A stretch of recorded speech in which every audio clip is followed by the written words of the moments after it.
खबरों में बने रहने के लिए बेल आइकन दबाइए और हाँ, फर्स्ट इंडिया को सब्सक्राइब जरूर।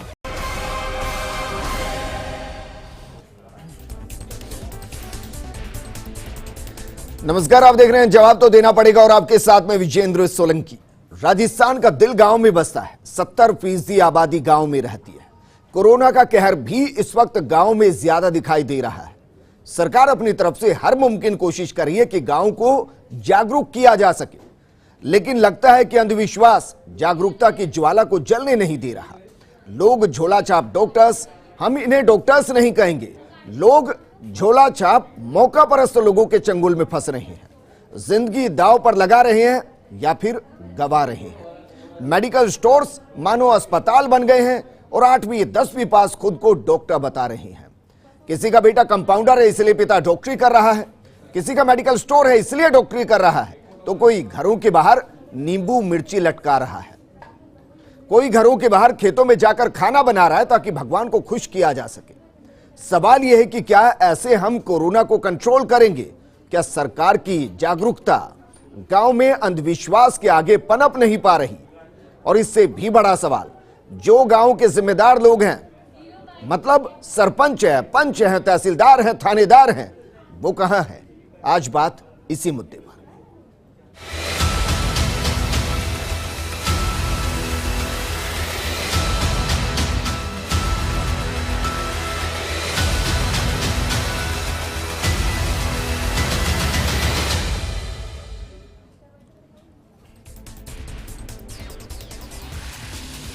किसी गांव के अंदर मरीज झोलाछाप डॉक्टर्स के लिए डॉक्टरी सीखने वाला शरीर हो गया तो कोई खुद को कोरोना में एक्सपर्ट बता रहा है।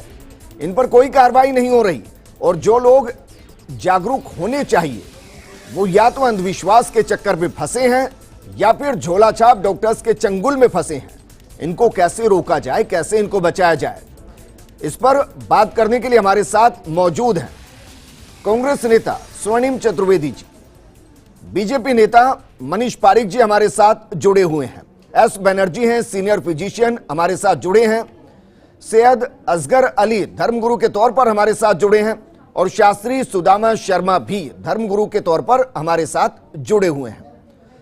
सुदामा शर्मा जी, आपके साथ मैं इस चर्चा को शुरू करना चाहूंगा और सवाल दरअसल ये, क्या वाकई में कोरोना के इलाज के इतर जादू टोना टोटका, नींबू मिर्ची लटका देना, खेतों में जाकर खाना बनाना, क्या इससे कोरोना को कंट्रोल किया जा सकता है या महज और महज यह अंधविश्वास है? महज ये एक अंधविश्वास है। धर्मशास्त्र के अनुसार इसमें कहीं भी झाड़ा फूके को स्थान नहीं दिया गया है। धार्मिक अनुष्ठान होते हैं, आयु आरोग्य ईश्वर के लिए महामृत्युंजय आदि कार्य करते हैं, लेकिन वैदिक रूप से जो कार्य है वो फिर भी माने जा सकते हैं, लेकिन झाड़ा फूका इसको है जो कहीं भी स्थान धार्मिक स्थान पर नहीं दिया गया है। जी ठीक है। असगर अली जी, जिस देश के अंदर कोरोना की वजह से कुंभ को वक्त से पहले समाप्त कर दिया गया हो, इसके अलावा पूरा रमजान का महीना रहा, ईद आई, घरों में लोगों ने मनाई, जश्न बाहर खुलकर नहीं हुआ क्योंकि कोरोना था। ऐसे में जब इस तरीके की खबरें आती है कि टोना टोटके के जरिए कोरोना को भगाया जा रहा है, अंधविश्वास के जरिए भगाया जा रहा है, आपको लगता नहीं कि इसको दूर करने की जरूरत है क्योंकि इसकी वजह से कोरोना तेजी से बढ़ रहा है?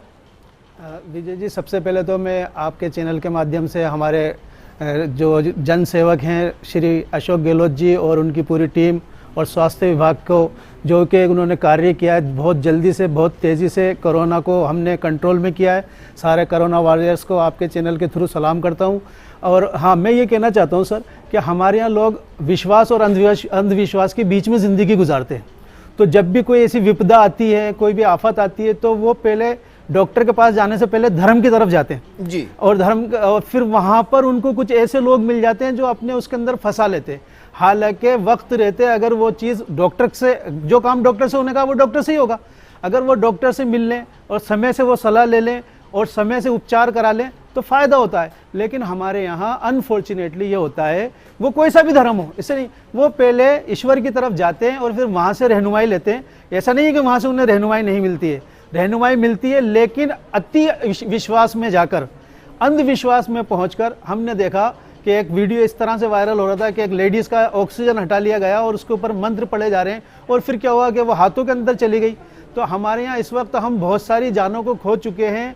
हमें सतर्क रहना है इस एतबार से कि हम किसी भी अंधविश्वास में पड़े बगैर जो उपचार हमें बताए गए हैं, जो राज्य सरकार जो हमें बता रही है, या भारत सरकार या WHO से जो हमें गाइडलाइंस मिल रही है, हमें उसी की तरफ चलेंगे तो हम इसे कंट्रोल कर पाएंगे। ठीक है, एस बनर्जी हमारे साथ जुड़े हुए हैं। एस बनर्जी जी, आपको लगता नहीं कि इस वक्त डॉक्टर्स के सामने सबसे बड़ी समस्या कोरोना तो है, लेकिन उससे बड़ी समस्या यह है कि गांव के अंदर जिस तरीके से लोग अंधविश्वास के चंगुल में फंसे हैं, वहां से इलाज कराना मुश्किल हो रहा है, और जब स्थिति सबसे ज्यादा बदतर हो जाती है तब डॉक्टर्स के पास मरीज पहुंचता है। एक तरफ तो जैसे शहर में पहले वेव में शहरों में ज्यादा था, उस टाइम ये लोगों में ये था, भ्रांति थी कि सब गांव में ये बीमारी है ही नहीं। क्या है कि वायरस जो है रैपिडली स्प्रेड किया जहां ओवर पॉपुलेटेड था, जहां पे पॉपुलेशन डेंसिटी ज्यादा थी। फिर जब सेकंड वेव आया, ये वायरस गांव की तरफ जहां पे स्पार्सली कम वो थे, और वहां पे अज्ञानता और अशिक्षा, ये दोनों चीज एडअप हो गए विद सम सोशल कस्टम्स। अब पूजा पाठ, शादी ब्याह, इकट्ठा होना, इनके ऊपर कोई रोक नहीं था। ये लोग वहां पे ये सोचते थे कि यार ये तो सब शहरों की चीजें हैं, या रादर इनमें कोई भ्रांति ही है, ऐसी कोई बीमारी नहीं है। अब जब ये एक भयावह स्थिति हो गई है, तब रियलाइज हो रहा है। मैं आपके माध्यम से एक अपील करूंगा कि जो अच्छे पोस्ट पे हैं, पढ़े लिखे लोग हैं, कभी ऐसी स्टेटमेंट्स ना दे कि ये इन पूजा पाठ से या काढ़ा से या इससे होता होगा, बट अभी पब्लिक स्टेटमेंट देना बहुत गलत हो जाता है। जी ठीक है सर, वापस मैं आपके पास आऊंगा। स्वर्णिम चतुर्वेदी जी, वो पूरा सिस्टम कहां गया? ANM, GNM, आशा सहयोगिनी, सरपंच, पंच, तहसीलदार, थानेदार, क्या किसी को दिखाई नहीं दे रहा है सब कुछ गांव के अंदर क्या चल रहा है? इसको कंट्रोल करने की जरूरत महसूस नहीं होती?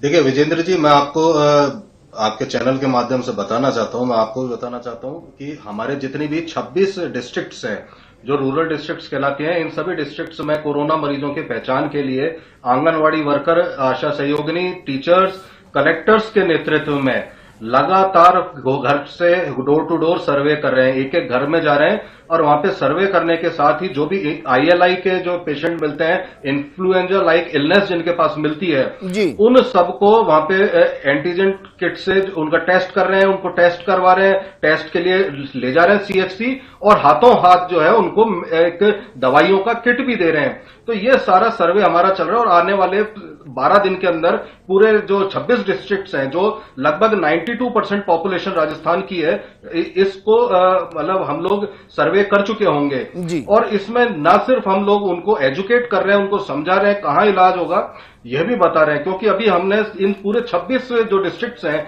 इनके 571 चतुर्वेदी जी, मैं जमीनी हकीकत पर बात करता हूं सर, और मैं चाहूंगा उसी पर आप बात करें। गाड़ोदा गांव ही है सर, एक झोलाछाप डॉक्टर 200 मरीजों को हर दिन देख रहा है, और आज की तारीख में भी देख रहा है। काचवा गांव के अंदर 5 झोलाछाप डॉक्टर्स मेडिकल स्टोर के अंदर चल रही हैं। लोग घरों के बाहर नींबू मिर्ची लगा रही हैं।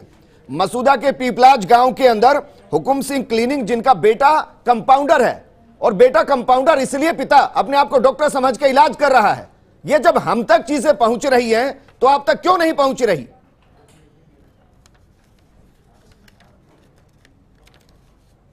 देखिए, जितनी भी, मैं विजेंद्र जी यही आपको बताना चाह रहा हूं, जितने भी इस तरह की जानकारियां आई हैं उन सबके खिलाफ कार्रवाई की गई है। बहुत सारे जो क्लिनिक्स है, झोलाछाप डॉक्टर चला रहे थे, उनको बंद किया गया, उनको अरेस्ट किया गया, और इस तरह से जो गलत जानकारी जनता के बीच फैला रहे हैं, जनता के बीच ले जा रहे हैं, या गलत इलाज कर रहे हैं, जो प्रोटोकॉल के विरोध है, और जो अनऑथराइज्ड व्यक्ति है, उन सबको जेल के सीखचों के पीछे बिठाया गया है। और जहां जहां जानकारी आएगी यही किया जाएगा। इसी चीज को कर्ब करने के लिए, रोकने के लिए घर घर सर्वे करना हमने उचित समझा। स्वर्णिम चतुर्वेदी जी, मैं आपको कह रहा हूं जमीनी बातें करते हैं सर, क्योंकि हालात गांव के अंदर अभी भी ऐसे हैं। मैं कितनी जगह के गांव बताऊं आपको, फतेहपुर के, सीकर के अंदर, बाड़मेर के अंदर, झालावाड़ के अंदर, अजमेर के अंदर, बालोतरा के अंदर, बूंदी के अंदर, ये तमाम रिपोर्ट्स है हमारे पास, जहां झोला छाप डॉक्टर्स नहीं कह रहा मैं उनको, मैं उनको मौका परस्त कह रहा हूं सर, जो जिंदगियों से खेल रहे हैं। ये भी तो गांव के अंदर आते होंगे, इन पर कार्रवाई क्यों नहीं हो रही है? लोग इनकी जद में आ रहे हैं। सोचिए, एक झोला छाप डॉक्टर दिन में 200 मरीजों को देख रहा है, वो क्या हाल कर रहा होगा वहां पर?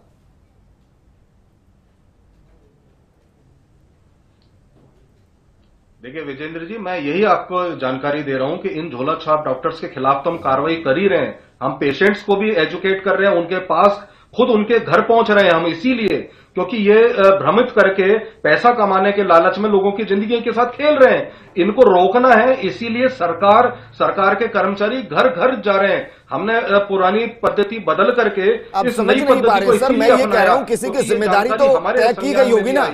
उस गांव का सरपंच होगा, उस गांव का वार्ड पंच होगा, हम घर जा रहे हैं, और वहां का तहसीलदार होगा, वहां का थानेदार होगा, इनको तो जानकारी होगी ना।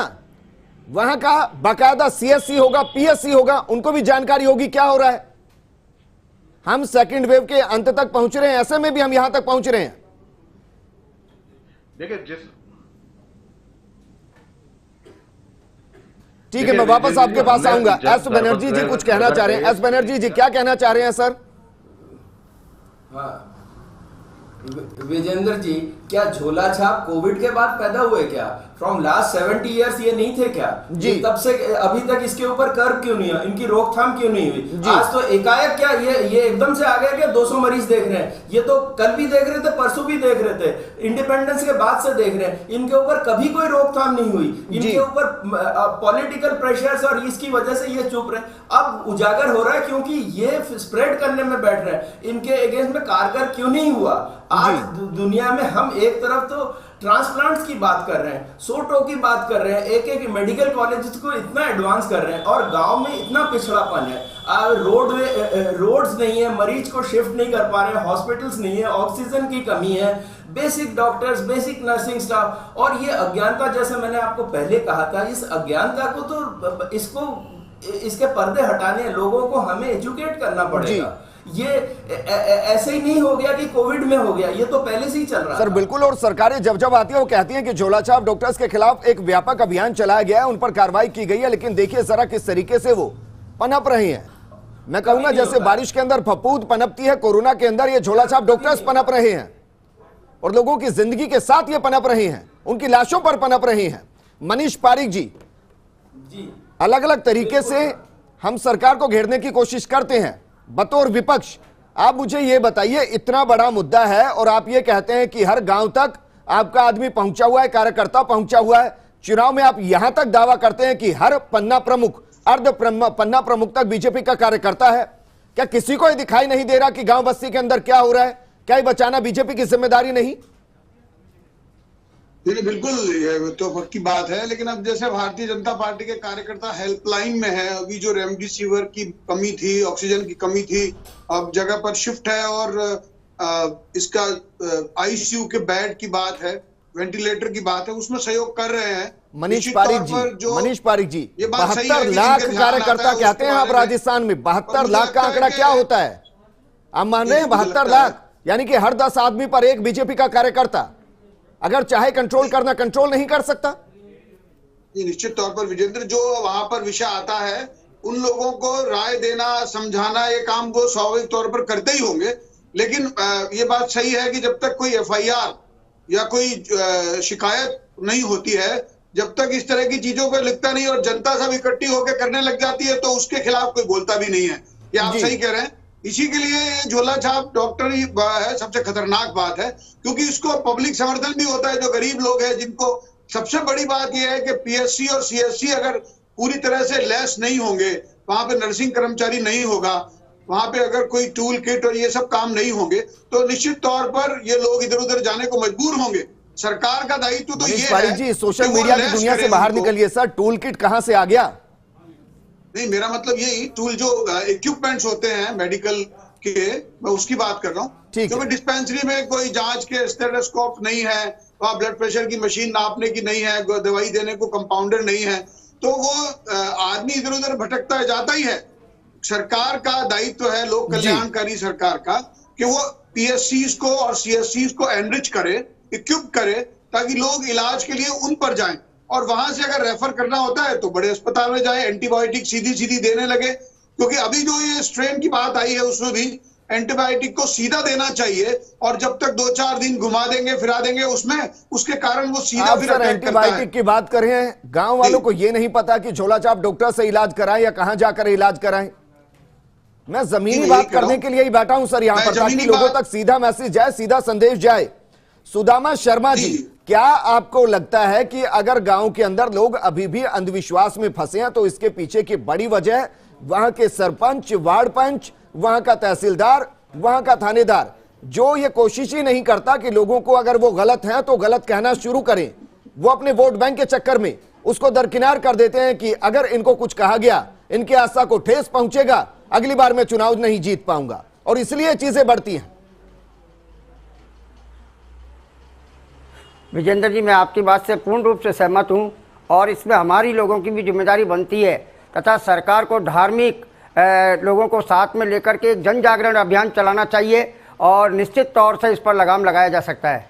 जी, बतौर में इसमें पंडितों की क्या हेल्प उम्मीद कर सकता हूं सर? क्योंकि देखिए, जब नींबू मिर्ची की बात आएगी, जब अंधविश्वास की बात आएगी, जब वहां पर भोपों की बात आएगी, तो मुझे लगता है कि वहां गांव के जो पंडित हैं, जो माननीय हैं, जो सम्माननीय हैं, अगर वो भी सही मार्गदर्शन गांव का कर दे तो भी उनको काफी हेल्प मिले। निश्चित तौर से पंडित वर्ग है जो इस महामारी के लिए एकजुट होकर सरकार का सहयोग करने के लिए तैयार है, लेकिन सरकार निश्चित रूप से पंडितों को सम्मान तो दें, वोट बैंक के चक्कर में पंडितों को आगे नहीं लाना चाहती है सरकार। अब सर, गांव के अंदर 10 लोगों को अगर जागरूक करना है, उसमें सरकार कहां से आ गई? पंडित चाहेगा जागरूक कर देगा, सरकार रोक थोड़ी ना रही है उसको। सरकार बिल्कुल रोक रही है। सरकार आप ये कह रहे हैं कि कोई पंडित किसी गांव के अंदर ये जागरूक करे कि आप भोपों के पास मत जाइए, आप नींबू मिर्ची मत लटकाइए, आप झोला छाप के मत जाइए, अब सरकार रोक रही है ऐसा करने से? सरकार वैसे डायरेक्ट नहीं रोक रही है, लेकिन सरकार के जो नुमाइंदे हैं, वो जो एक गांव का थानेदार होता है, गांव का एक सरपंच होता है, उनका सहयोग करके और अगर आगे आया जाए तो इस चीज को लगाम लगाया जा सकता है। ठीक है अली असगर जी, आपको भी ये लगता है, आपको भी ये लग रहा है कि सिर्फ वहां की जो लोकल पॉलिटिक्स है, वो मैं वार्ड से शुरू करता हूं, वार्ड हो गया, सरपंच हो गया, वो इसलिए लोगों को डिस्टर्ब नहीं करते कि जो करना है कर लीजिए, क्योंकि डिस्टर्ब करेंगे तो उनकी आस्था को हाथ पहुंचेगी और फिर उनको अपने वोट बैंक का खतरा रहता है, क्योंकि गांव बस्ती के अंदर 200, 300, 150 वोटों से हार जीत का फैसला होता है। देखिए सर, एक तो ये समझ लीजिए कि ये समय आरोप और प्रत्यारोप का नहीं है। इस समय तो सबको अपनी अपनी भूमिका निभानी है, और अगर आदमी काम करना चाहे तो कोई रोकता नहीं है उसको। अभी मैं आपको बताऊं कि मरकज़ अल अमीन की तरफ से टोंक के अंदर पिछली बार भी उसको क्वारंटीन सेंटर बना दिया गया था। ये हम जो उलमा लोग हैं, ये तावीज़ नहीं बांट रहे हैं किसी को, ना ये किसी को झाड़ फूक की तरफ बुला रहे हैं। इन्होंने कतर चैरिटी के थ्रू 2000 किट मंगवाए हैं, जिसके अंदर डेटॉल है, सैनिटाइजर है, मास्क हैं और ग्लव्स हैं। ये हमने पूरे टोंक के अंदर जो हमारी संस्थाएं, जो हमारे पुलिसकर्मी हैं, इन सबको बांटे और घर घर जाके बांट रहे हैं। जागरूकता हो रही है। तो जब हम मुलाकात करके और जब हम संबंधित व्यक्ति से इजाजत लेकर ये काम करते हैं तो कोई रोकता नहीं है सर, कोई नहीं रोकता। आप काम करना चाहें सच्चे मन से तो काम करेंगे, लेकिन हम ये देखते हैं, ये जो झोला छाप डॉक्टर जिसको आप कह रहे हैं, और जो मेरे भाई ने कहा कि ये आज तो पैदा नहीं हो गए, डॉक्टर कहना ही उनको मौका परस्त।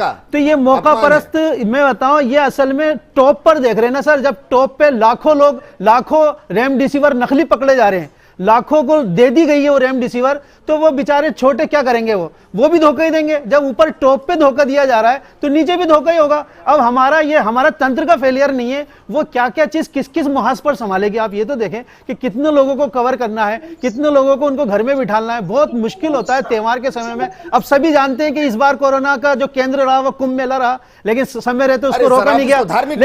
लेकिन वही मैं बता रहा हूँ कि ये समय आरोप प्रत्यारोप का नहीं है। यही मैं कह रहा हूँ कि ये समय आरोप प्रत्यारोप का नहीं है। नहीं, मैं आपके पास ही नहीं आ रहा हूँ, ये आरोप प्रत्यारोप का समय नहीं है, ये समय है। स्वनिम चतुर्वेदी जी, मैं ये कह रहा हूँ कि गांव के अंदर नोडल ऑफिसर तो आरोप प्रत्यारोप का समय, चाहे वो सरपंच हो, चाहे तहसीलदार हो, जिन गांव के अंदर इस तरीके की शिकायत हो रही है, जिन गांव के अंदर इस तरीके की कार्रवाई मान लेता हूं हो रही है, उनके सरपंचों पर कार्रवाई क्यों नहीं हो रही?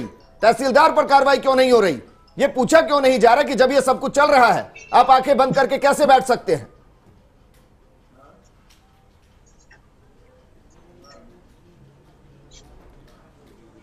सभी लोग सत्यता से भूमिका निभाएंगे तभी हम इससे लड़ पाएंगे। मैं सर आदर्श स्थिति की बात ही नहीं कर रहा हूं, मैं जो स्थिति बिगड़ गई मैं उसकी बात कर रहा हूं। स्वर्णिम चतुर्वेदी जी,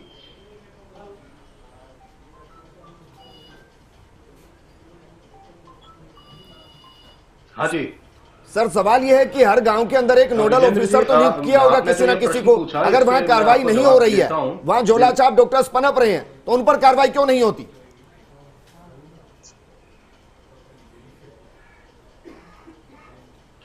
देखिए, निश्चित रूप से विजेंद्र जी आपने ये बात बहुत अच्छी उठाई है कि जो जिम्मेदार व्यक्ति हैं, जो नोडल ऑफिसर है, जो कमेटी बनी है, इनके खिलाफ भी कार्रवाई होनी चाहिए। सरकार के मार्फत जो है ये बात पहुंचाई जाएगी, क्योंकि अभी हमारा जो स्ट्रेस है, फोकस है इस वेव को रोकने में और लोगों तक इलाज पहुंचाने में रहा, क्योंकि हमने अभी घर घर सर्वे किया, कलेक्टर्स के नेतृत्व में ये चल रहा है। और जो अभी मनीष जी बता रहे थे कि इन लोगों के पास, मैं आपके चैनल के माध्यम से कहना चाहता हूं, किसी को झोला छाप के पास जाने की जरूरत नहीं है, कि जितने भी सीएचसी और पीएचसी हैं सब में ऑक्सीजन सिलेंडर, कंसंट्रेटर लग चुके हैं, डॉक्टर हैं, वहां पे इलाज के लिए हम किट भी बांट रहे हैं, जो इन आईएलआई के जो हमें सिम्टम्स मिलते हैं जिन लोगों में। और अभी जो घर घर जाने के बाद जो सर्वे हो रहा है, इसमें हम ये बात रखेंगे कि कहीं अगर ऐसी बात आती है, कोई झोला छाप या कोई झाड़ फूंक या बरगलाने वाला व्यक्ति अगर है, सर तो बता रहे हैं अगर का अगर मगर तो है ही नहीं, और निश्चित रूप से पुलिस कार्रवाई कर रही है। उदाहरण तो मैं आपको गांव के साथ दे दूंगा संज्ञान में नहीं आया हो, लेकिन बहुत सारे ऐसे लोग पकड़े हैं। जी मनीष पारिक जी, सर एक पॉजिटिव भूमिका निभाइए, ये एक बड़ा योगदान रहेगा राजस्थान को बचाने के लिए बतौर विपक्ष भी। अगर लोगों की जिंदगियों को इन झोला छाप मौका परस्तों के चंगुल में फंसने से बचा लिया गया, तो मान लीजिएगा बीजेपी ने राजस्थान में बड़ा काम कर दिया। निश्चित तौर पर ये बात तो सही है कि जो सरकार ने नोडल अधिकारी बनाए हैं, सब जगह पर ऑफिसर्स की ड्यूटी लगाई है। इंजेक्शन के लिए अलग है, ऑक्सीजन के लिए अलग है, वेंटिलेटर के लिए अलग ऑफिसर नियुक्त करे हैं, जिलों में सप्लाई की बात करी है, ऑक्सीजन प्लांट लगाने की बात हो रही है। उन सब में भारतीय जनता पार्टी कंधे से कंधा मिलाकर खड़ी है, और इसलिए खड़ी है क्योंकि यही रास्ता है जी, यही रास्ता है। जब तक तो दुश्मनी अज्ञात है तो बचाव में ही रास्ता है। और उसका कारण यह है कि पता चलता नहीं है कि क्या कोई सिम्टम नहीं आ रहे हैं और आदमी सीधा बीमारी के आगोश में जा रहा है। तो ऐसे समय में सतर्कता, जन जागरण और दवाइयों की उपलब्धता के बारे में पूरी तरह से बात की है। जो ऑक्सीजन की उपलब्धता है उसको भी बढ़ाया गया है। आपने देखा है, ये कह रहा हूं मनीष पारिक जी, आज मेरा मुद्दा ही नहीं है। मैं ये कह रहा हूं झोला छाप मौका परस्तों पर कार्रवाई होनी चाहिए। गरीब, मासूम और जो ग्रामीण जनता है वो इनके चंगुल में फंसकर जान ना गवाए। इसमें बीजेपी भूमिका निभाएगी नहीं निभाएगी? बिल्कुल निभाएगी। और मैंने आपको कहा कि जन जागरण इसीलिए जरूरी है कि आप जो कोविड की दवाई है नहीं कोई, इसलिए उसके प्रिकॉशन में जरूरी है। वो पहले तो प्रिवेंशन ही प्रिकॉशन है जी। और दूसरी बात यह है कि उसके हो जाने के बाद तुरंत डॉक्टर को दिखाना, जांच कराना, पॉजिटिव आने पे क्वारंटीन होना। ये बरसों, ये पिछले पूरे साल से चल रहा है। मास्क लगाना, सैनिटाइज करना, वो बचने के लिए है जी। और हो जाने के बाद तुरंत डॉक्टर को मिलना, अपनी जांच रिपोर्ट लेना और उसकी दवाई के अनुसार। शुक्रिया हमारे साथ जुड़ने के लिए। डॉक्टर एस बनर्जी आपका भी शुक्रिया, स्वर्णिम आपका भी शुक्रिया, असगर जी आपका भी शुक्रिया और सुदामा जी आपका भी शुक्रिया। मुझे लगता है कि ग्रामीण तबका इसलिए झोला छाप मौका परस्तों के चक्कर में फंस जाता है क्योंकि वहां उसको कहा जाता है कि 2 दिन की खुराक ले लीजिए, आप सही हो जाएंगे। आपको ना 14 दिन क्वारंटीन होना पड़ेगा, ना अस्पताल में भर्ती होना पड़ेगा। आप सोचिए, अगर आपको कोरोना है और सही इलाज नहीं हुआ तो जिंदगी जा सकती है। 14 दिन के चक्कर में पूरी जिंदगी चली जाएगी। इसलिए बेहतर है कि आप इनके चक्कर में मत पड़िए, अच्छे डॉक्टर को दिखाइए और अगर कोरोना है तो घर पर इलाज मत कीजिए। जो डॉक्टर इलाज कहे उसके हिसाब से इलाज कीजिए और जरूरत पड़े तो अस्पताल में भर्ती होइए। एक एक जिंदगी कीमती है आपके परिवार की, इस राजस्थान के लिए। एक बड़ी